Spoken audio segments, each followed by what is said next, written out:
safe and nurturing environment, they may change their views of what that experience was. So, you know, some of the studies on child exposure to domestic violence, probably the largest survey is by David Finkelhor and his colleagues at New Hampshire. They surveyed nationally 4,500 children and their caregivers and found that 6.6% of all children were exposed to adult domestic violence in the past year. 16.3% since birth, so that's over multiple years. And when they interviewed directly, these are not caregivers, but directly asking 14 to 17-year-olds, over a quarter of them said that they had been exposed to adult domestic violence in their home at some point in their lives. So the older children get, the more exposure they have.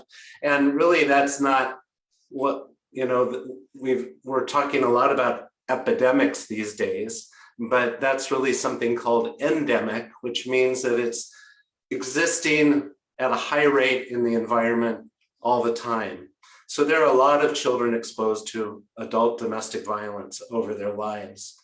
And children, this is from a study in North Carolina, 46, all of the families that were interviewed in this study had domestic violence occurring in their homes.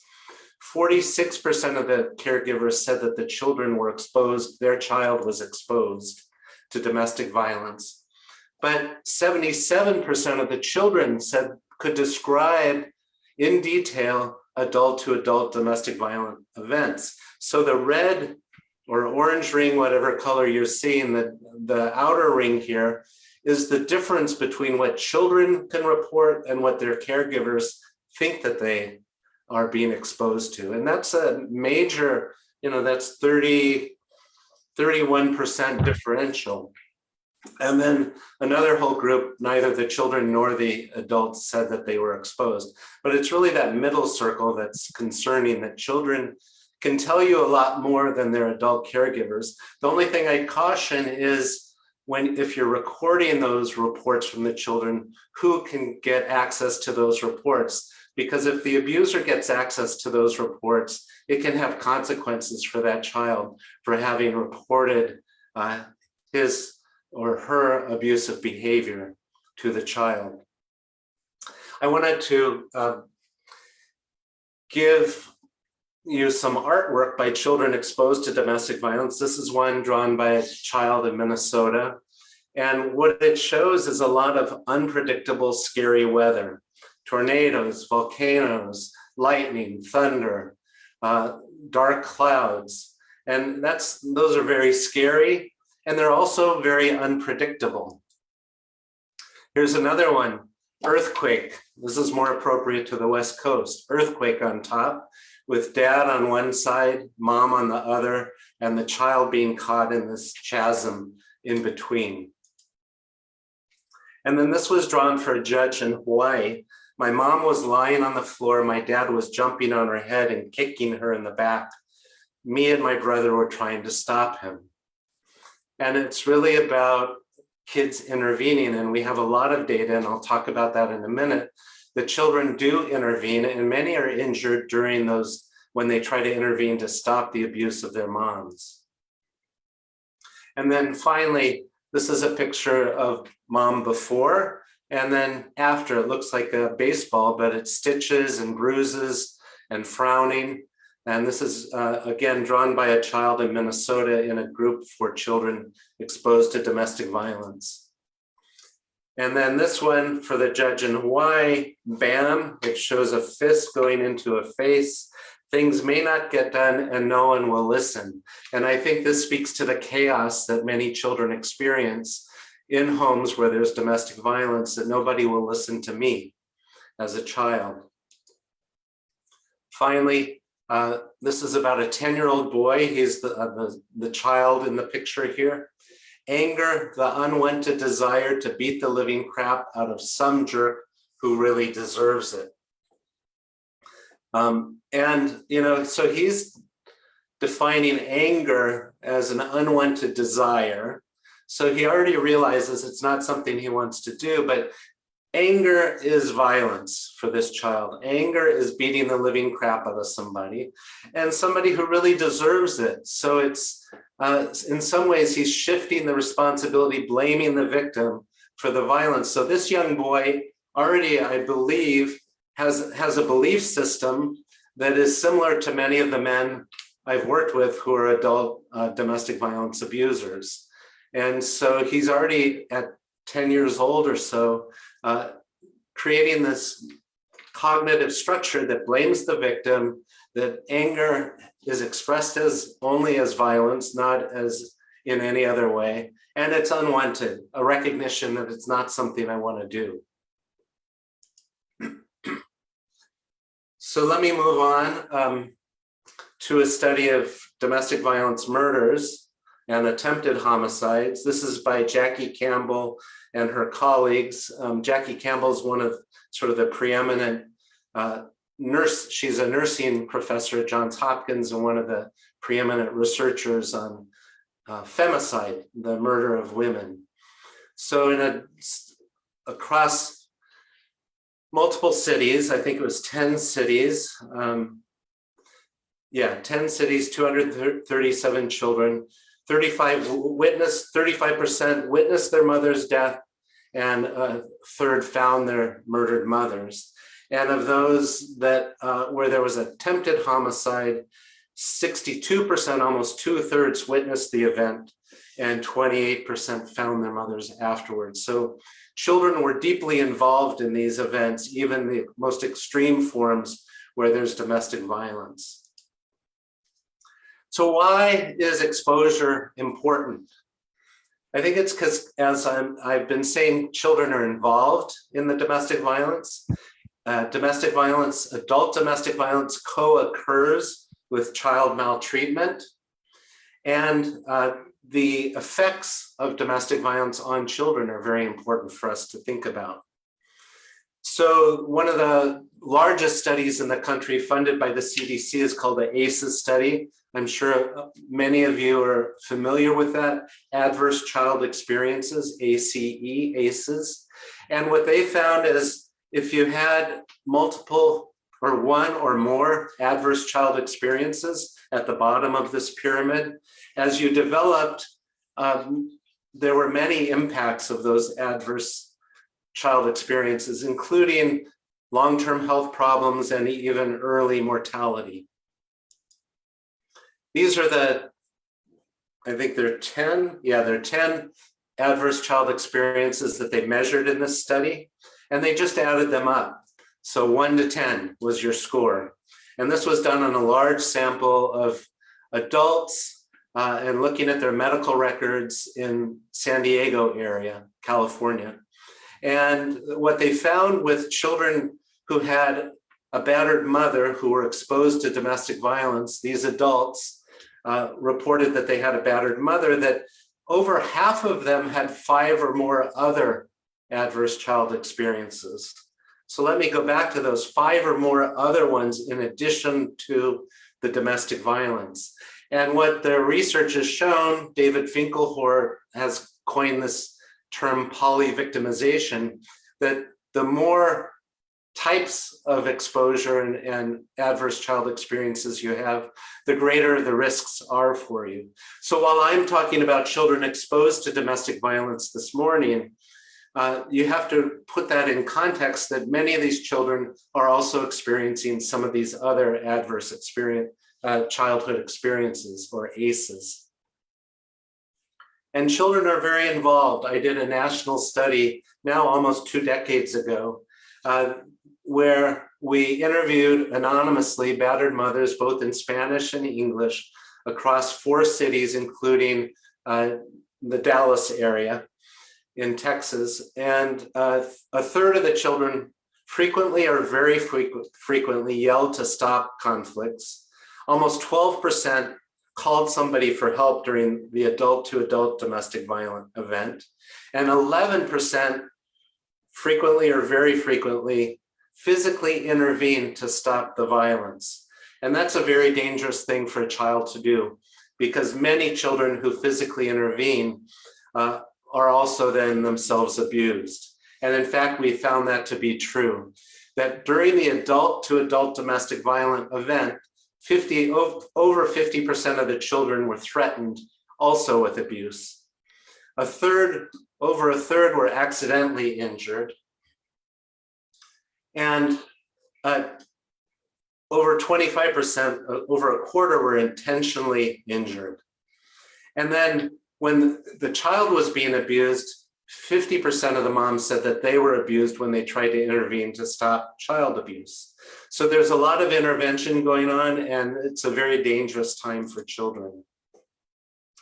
In a very recent, just published this year, review of other reviews of the 50 years of research on children exposed to domestic violence, Megan Holmes and her colleagues at Case Western in Cleveland found that children exposed to domestic violence used more medical services, had lower emotional competence, basically lower social skills than their peers. They were evidenced more bullying and both perpetration and being victims of bullying, more likely to accept domestic violence as acceptable and to blame themselves for the violence. And if you know anything about children's stress and trauma, children exposed to a lot of trauma become hypervigilant, where they're on the guard and sometimes misinterpret cues and will react negatively. And children exposed to domestic violence show evidence of that greater hypervigilance. And then poor outcomes in schools. I did a study, well, I'll get to that in a minute. But again, another analysis of 60 studies a little earlier, strongly associated with boys using externalizing behaviors, aggressive acting out at school, sometimes labeled as ADHD, attention deficit kids, and strongly associated with trauma symptoms for both boys and girls, and trauma symptoms being sleep disorders, eating disorders, stress, anxiety, and the like. And there was a great article, now 30 years old, where the author said, boys are warriors and girls are worriers. And that shows out across many other child studies too, that boys tend to externalize and girls tend to more often internalize the effects of exposure. I'm hoping the captioner is watching the chat, because somebody wanted the captions turned on. If you can help them with that. And then in recent years, we've gone from defining an incidence of domestic violence to defining a pattern of domestic violence as coercive control. So we've expanded the definition of DV to be a pattern, both before, during, and after the incident. And it looks at parental risk factors as central to the impact on children. The coercive control, there's an excellent book by Evan Stark called Coercive Control. He's coming out with a second edition this year, and just published this year as well by Emma Katz from the United Kingdom, an entire book on coercive control in children's and mothers' lives. I'd highly recommend those books, both from Oxford University Press. So how are we doing on time here? Okay. Let me just get through all this research, and I'll stop for a minute to take a few questions. But we also know from a series of studies, long-term studies over 20, 30 years, that children exposed early on to domestic violence at home show problems as adolescents and even adults. The last study listed here all the way to age 30. You've been provided with these slides, so I'm not going to go through all the detail on these, but repeated studies show that early exposure to domestic violence can result in long-term effects, both later in childhood as well as way long into adulthood. And if you think back to that adverse child experiences study, the ACEs study, even into health problems late in life. And Megan Holmes, again, looking at a national sample of over 6,200 children, found that domestic violence exposure showed up as greater aggression among children age 8, impacted girls more than boys, affecting their social skills, and that domestic violence led to maternal depression, which led to more aggressive behavior among the children. And I'm going to talk more about that in a minute. And I did a study in Minnesota of children's academic outcomes. And again, children exposed to domestic violence showed worse outcomes in school attendance, academic performance than even the children abused only children. And that may be because the children only exposed to domestic violence weren't receiving many social services, whereas abused children were more often to be in contact with child protective services. Sorry you didn't get notes in advance. I had given the slides in advance, and I think they're on a folder somewhere, but I'll leave it to the organizers to get that to you. I thought you'd all have my slides in advance, so sorry for that. And then several studies have linked child exposure to domestic violence to greater likelihood of being bullies. Also, the consequences of domestic violence during pregnancy have been well documented in children being born with lower birth rate, premature labor, miscarriages, trauma to the fetus, delayed prenatal care, depression among the moms, and decreased breastfeeding. And again, another study, very recent this year from Canada, a national study, found very similar outcomes to these others. And then another piece about this is rapid repeat pregnancy related to being a victim of domestic violence. So if you're a victim of domestic violence, you're 3 times more likely to have a pregnancy, rapid repeat pregnancy within 12 months, and 4 times more likely within 18 months. So, and you know, that's extremely stressful on the family and the mothers in particular. So I see the presentation will be put in the chat. Sorry about that, folks. And parenting impacts on the child. So a lot of the early studies looked at, is mom depressed? You know, I mentioned some of those outcomes. Is mom depressed? Is she unable to take care of the child? And what are the negative effects on the child? There are many studies, though, that have shown that one of the major protective factors for a child is a battered mother. She may be battered, but she's doing things to protect her child from the abuse and from the exposure to the abuse. So it's a two-sided coin. What's been lacking in the research is research on the impacts of the father on the child, or so the negative impacts of the father's abuse of the mother on the child, and how that affects the mother and consequently affects the child. So we really need more research on the impact of the male batterers in these families. Thank you for posting the slides. And we also know that young children are more likely to be exposed to domestic violence than older children, and it affects their development of secure attachments, of learning self-regulation, and learning social and peer relationships. And so young children in particular are a concern of ours. 0 to 5, they're more likely to be present when the police arrive on a domestic violence call. And they're more likely to have these developmental effects. And these are some of the keystone developmental pathways for developmental, I'm not thinking of the right term, but key developments that people need that young children need. We also know that child abuse and neglect and adult domestic violence overlaps extensively in families.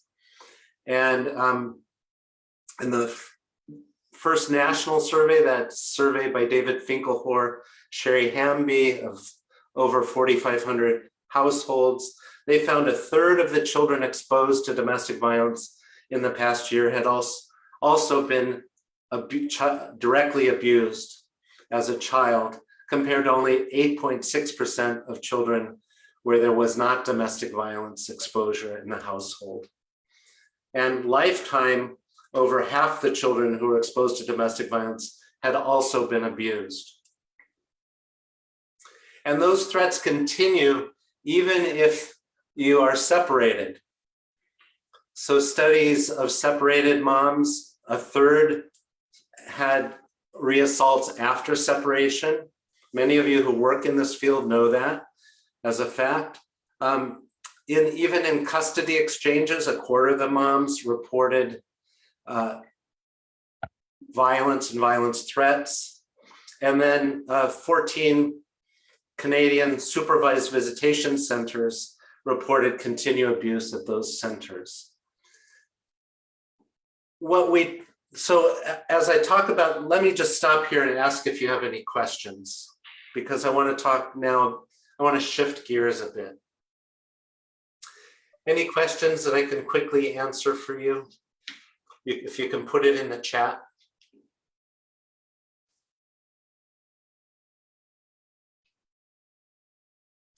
Well, let me talk about this and I'll come back to your questions, but feel free to put questions in for me and I'll try to come back to them. So what I don't want you to walk away from my talk thinking is that every single child exposed to domestic violence has horrible outcomes. As my colleague, my former colleague at University of Minnesota said, and she coined this term ordinary magic, Ann Maston, and she's a resilience researcher. And what she's argued is that children are exposed to trauma all the time. Yeah, and she saw resilient children as extraordinary, and what she's come to think of them as, it's ordinary because so many children are exposed and so many children come out of that traumatic experience.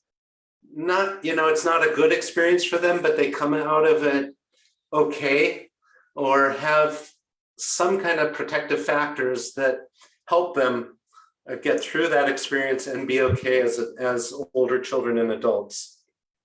And so resilience focuses on children's strengths. And, in many studies, half or more of the children who have been exposed to domestic violence and other traumas show strong resilience.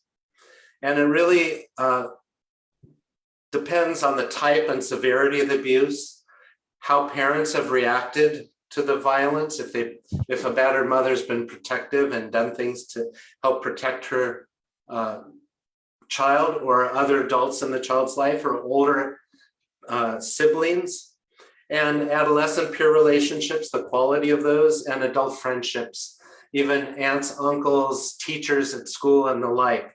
So resilience can be affected by many of these other protective, what Ann Maston and others call protective factors.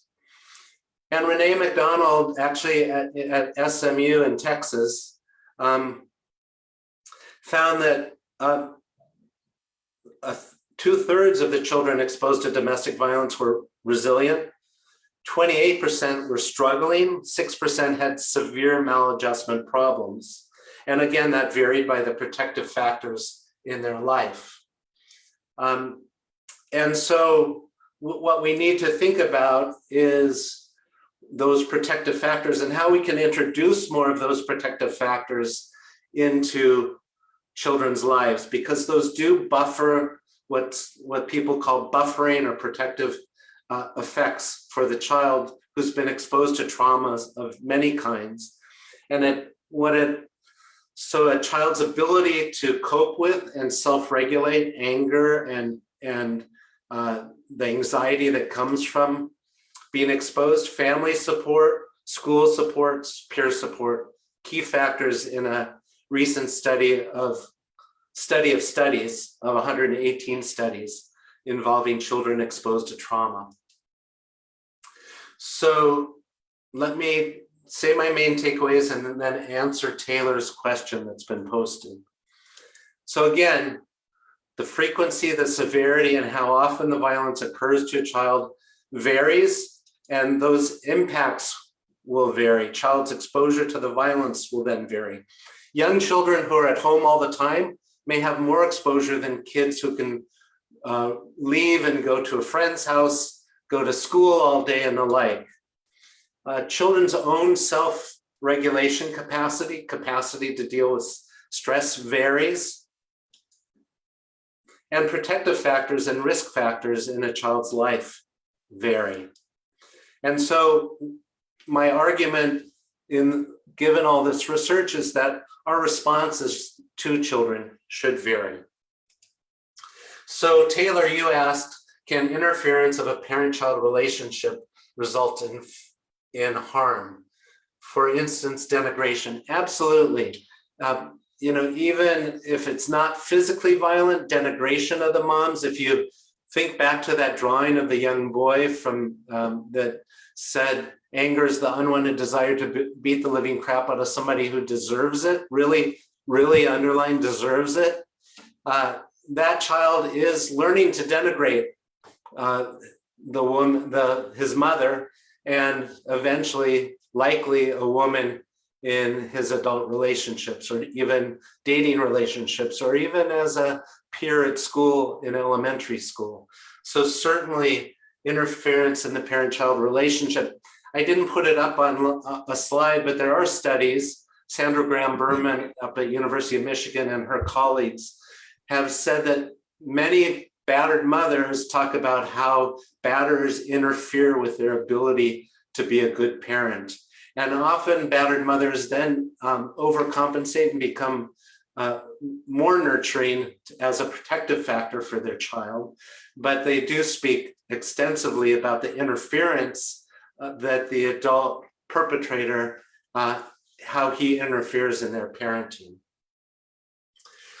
Question from Renee de la Cruz. Do DV statistics differ among races and cultures? They do somewhat, but I've worked around the world on this issue. I've worked in Singapore, I've worked in Israel, I've looked at research from around the world. And in fact, the rates are very similar in different cultures. It's really how the society responds. For example, in Singapore, housing is often allocated to families, married couples and their children. If you're single, you actually aren't permitted to live in certain areas of the city, that there are restrictions on where you can buy housing. And most of the housing is public housing, so the government is developing the housing and selling it. So it's really how the society reacts, I think, is different. And in Israel, many of the domestic violence cases end up in religious courts. And these are Orthodox rabbis, pretty conservative men, who often tell the women to go home and make peace, called shalom bayit. And so I think how and where, who responds to domestic violence in the society and how resources are allocated can really impact families. But we haven't found great differences among different cultures and at least developed cultures. There are some anthropological studies by Levinson and others who have found that societies where there's more egalitarian relationships between men and women have less domestic violence. But there is also, there's not necessarily less or more domestic violence in higher or lower socioeconomic groups. But again, it comes back to how you use resources. When you go to battered women's shelters, you find women with fewer resources. Women with more resources can often access families with larger houses, can temporarily go to a hotel with their own resources, but even women in upper socioeconomic levels often have restricted access to their family resources because their abusive husbands have restricted it. And I've seen that multiple times in very wealthy families where the women do not have access to resources. Okay, I'll come back to some of your questions, hopefully. Let me just move on because we're going to run out of time. Let's talk about assessment. This is from Peter Jaffe and Claire Crooks up at the University of Western Ontario in Canada.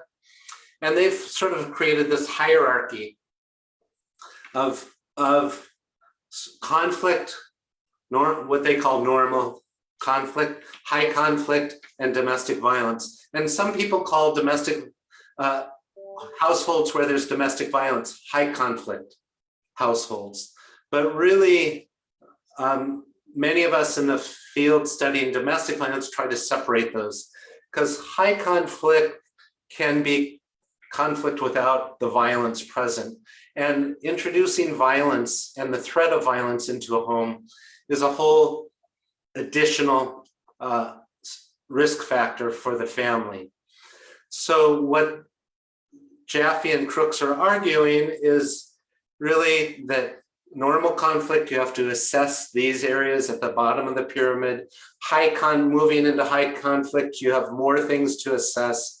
And then moving into domestic violence, you need to do lethality assessments, risk of homicide, understanding the impact of the violence on the adult victims as well as the children, and a history of all the abuse and collateral resources, and documenting what previous strategies have been used.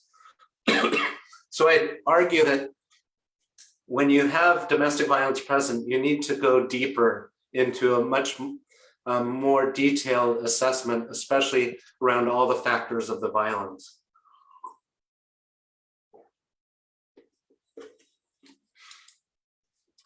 And I wrote a review of sort of assessment tools on adult domestic violence. I'm happy to send any of the articles I'm citing here. I'll give you my email at the end. I have almost all of these on my laptop, and I'm happy to send them to you if you write to me and request them. But severity, frequency, and the chronicity of the violence, so the experience of violence and how long it's gone on, to what degree each child in the home is exposed. And again, each child in the home can have different levels of exposure. If it's a stepchild, might be out of the home half the week, or even only on the weekends in the house, and have a very different exposure from children that are there all the time. How does a child get involved? Are they physically trying to intervene? Are they running away? Are they accessing protective adults, maybe neighbors, best friends, parents? What meaning does a child assign to that violence? How does a child cope or not cope with that violence? And what are other protective or risk factors? Are there weapons in the home? Are there mental health or drug abuse problems in the home? Are there other adults that the child can access? What are the school teachers? Are they aware of the violence? Are they doing anything to support the child at the school? And to what degree then is the domestic violence affecting this child? And we also need to think, and this comes to June, your question about protective mothers. I would argue that battered mothers are one of the major protective factors for children in homes where there's domestic violence. I've seen in Minnesota, when I was working there, battered mother who was referred to child protection. She had gotten, I think, 3 orders for protection, gone to the shelter 4 times, and the child protection worker decided that mother couldn't protect the child. Well, that mother was doing, and those were probably just the tip of an iceberg of the many different things the mom was doing to try to protect herself and the child. And it wasn't for lack of trying, but it was that there was a very dangerous abuser. And our society wasn't doing enough to stop his abuse.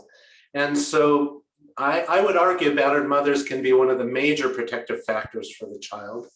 And the presence of the abusive father or boyfriend can be a major risk factor. So I think we have to be clear about who's introducing the risk. It's the abuser. And I'm talking in very gendered terms here because overwhelmingly the homicides in domestic violence are men committing homicides against women in their relationships. Overwhelmingly the severe injuries in emergency rooms are to women by male abusive partners. It's not that it doesn't happen the other way, or that in same-sex relationships it doesn't happen. It absolutely does. But overwhelmingly in our society, in heterosexual relationships, larger men pair with smaller women, or stronger men pair with women who aren't as strong as them.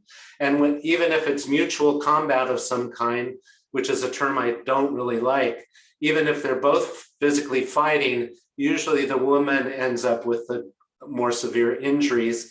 And when you even interview men and women about their fear of their partner's abuse, women are much more fearful of their partner and his strength and his ability to hurt her and her children than men are of their female partner's abuse.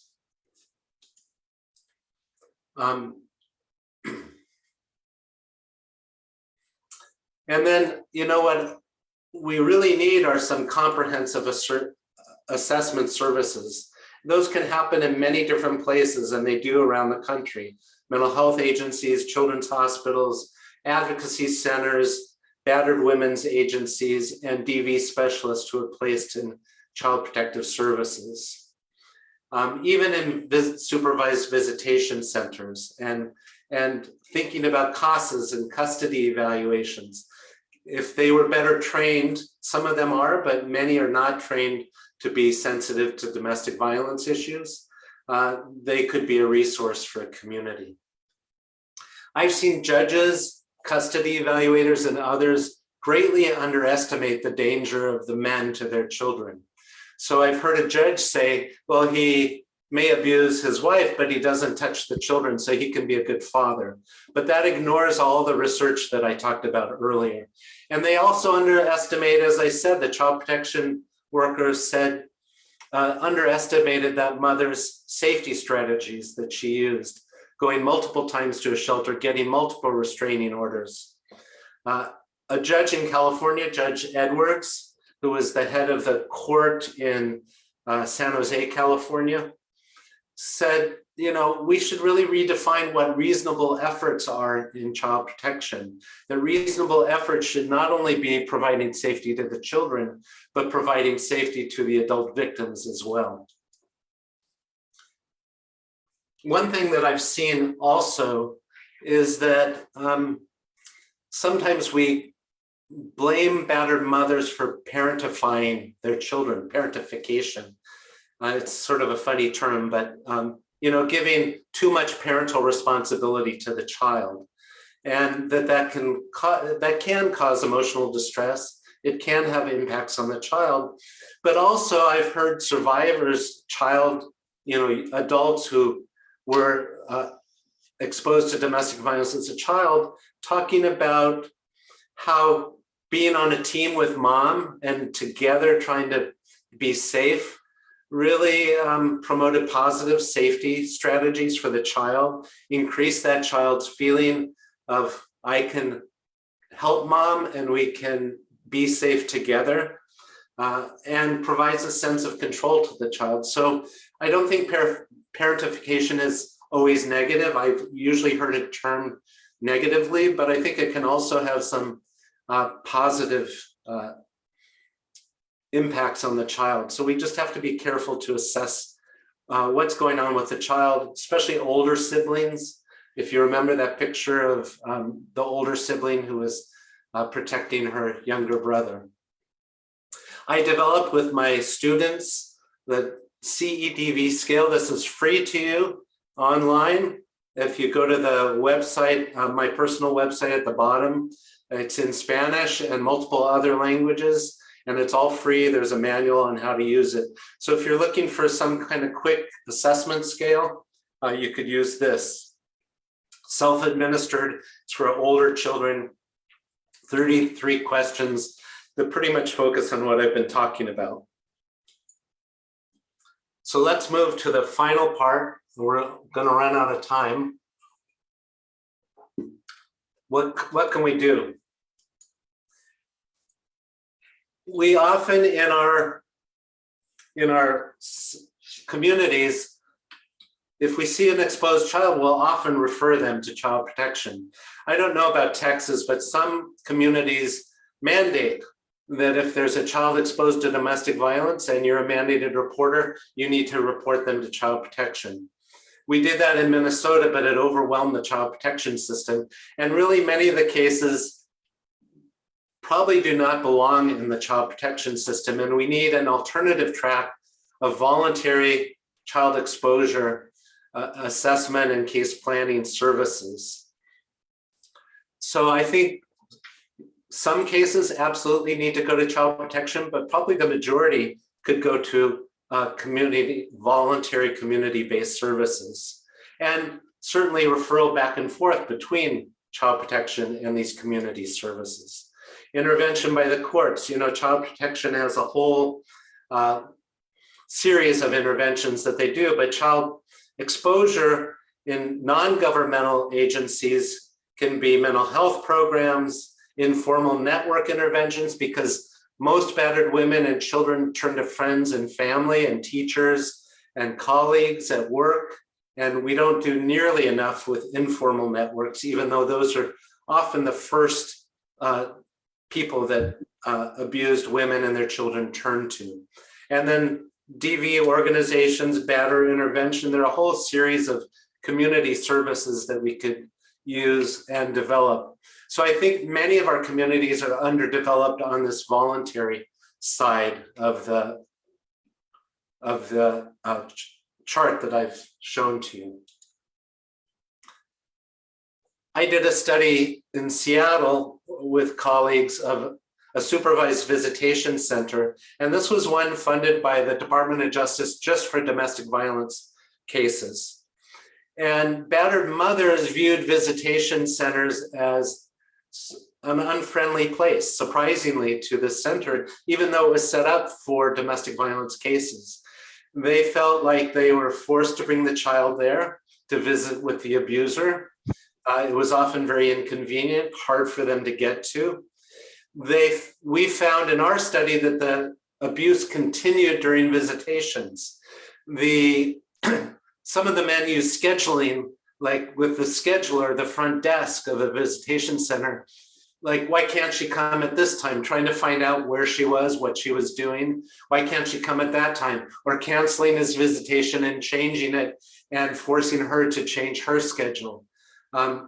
Another guy covered himself in cologne and then wasn't too interactive with his kids, but at the end he hugged them profusely so that his cologne would be on them. And when they went into the room, the next waiting room where the mother was, the safe room, they were smelling of him. And that would be sort of his way of invading her space. Another one brought a coffee in, Seattle is a big Starbucks hometown, and put it on the side, gave it to the child and said, you can take this home. It was a particular coffee that was some kind of signal to his partner that it was a threat to her. She turned flesh white when she saw the coffee and knew what it was. It was a way of him communicating. So even in these strict supervised visitation centers, the abuse could continue. What I think we need to do is strengthen, foster those healthy peer and adult supporters in a child's life. Teachers, pastors, youth group leaders, parents of your best friend, the best friend's parents, aunts and uncles.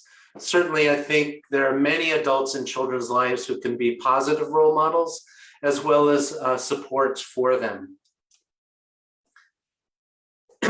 And again, I think we just need to expand these voluntary services. Those can be assessment services, they can be trauma responses for individual.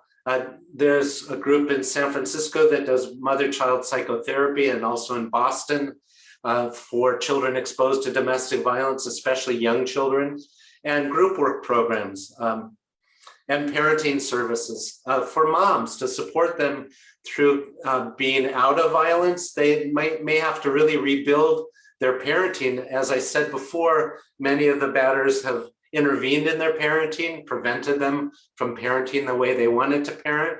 So supportive parenting programs for moms who are out of violent relationships are really important. Parenting services for fathers too, in how to be non-abusive parents and non-abusive partners, co-parents with their former partners. So we have some studies, empirical evidence on what works. Child-parent psychotherapy, which I just mentioned, Alicia Lieberman and the late Patricia Van Horn, Betsy McAllister Groves in Boston. Alicia Lieberman is at San Francisco General Hospital. But this is parent-child dyadic psychotherapy with young children 0 to 5, sometimes with fathers and the child when it's deemed safe. And that's been shown to enhance the healing of the child's, the impacts of the domestic violence from the child. Groups for children exposed to domestic violence, Sandra Graham Berman up in Michigan, Einat Peled in Israel, and her colleague Diane Davis did studies in Minnesota. But 10 to 12 week psychoeducational groups for children on, what is violence, who's responsible for it, what are safety planning strategies and the like, and how to be safe in a home where there's domestic violence, and how to think about both your parents. And then project support, Renee McDonald and Ernie Drillis at Southern Methodist in Texas, where advocates, both an adult advocate and a child advocate, would go out and do home visiting with the parent and child, the battered woman and the child, and support them over a period of time. And that's been shown to lead to improvement in child mental health outcomes. And then the fourth R, which is a big program up in Canada, in Ontario, Canada, by David Wolf and Peter Jaffe and colleagues, which introduces a whole school curriculum around safety and prevention of violence and healthy relationships, from school policy, school board policy, to training of principals, training of teachers, and introducing a curriculum in the school, and then having referral sources for children that come forward. All of these types of interventions are evidence-based, that have controlled studies that show good outcomes for children exposed to domestic violence, improvements in their health and mental health. Also, several studies, Sandra Graham Berman's in particular, shows that there are improved outcomes when mothers are part of the intervention. So that mother-child dyadic psychotherapy, in children's groups, having a parallel mothers group and bringing the child and mothers groups together for some sessions is another strategy. And then co-locating services is another big strategy in the field of domestic violence. Overlapping populations, for example, child protection and domestic violence agencies, and even probation parole, have a lot of overlapping families. And so trying to co-locate those services in one location, often called family justice centers, which were started, one of the first ones in San Diego, assigning families first, family preservation workers, to work with battered women and their children in a shelter and help them exit to safety from the shelter. So the greater we can co-locate these multiple services that are having a fragmented impact on battered moms and their families, the more we can co-locate them and coordinate them, I think the better the outcome for the children and the families involved. One of those models is the Safe and Together model by David Mandel up in Connecticut. Safety, permanency, and well-being impossible in the child protection system without a skilled response to DV, and reduce the risk of perpetrators aligns with DV survivors, child welfare, and other systems. So reducing the risk from the perpetrator is an important piece as well. And it's in the best interest of the child to remain safe and together with the non-offending parent, most often the mother. And they found when they introduced the safe and together model, their sort of approach with co-located battered women's advocates in a child protection center, they saw fewer judicial actions and fewer out-of-home placements as a result of that new model of intervention. So key takeaways again: children's experiences vary. Evidence of multiple. We need evidence of multiple sources. Remember, children report differently than parents.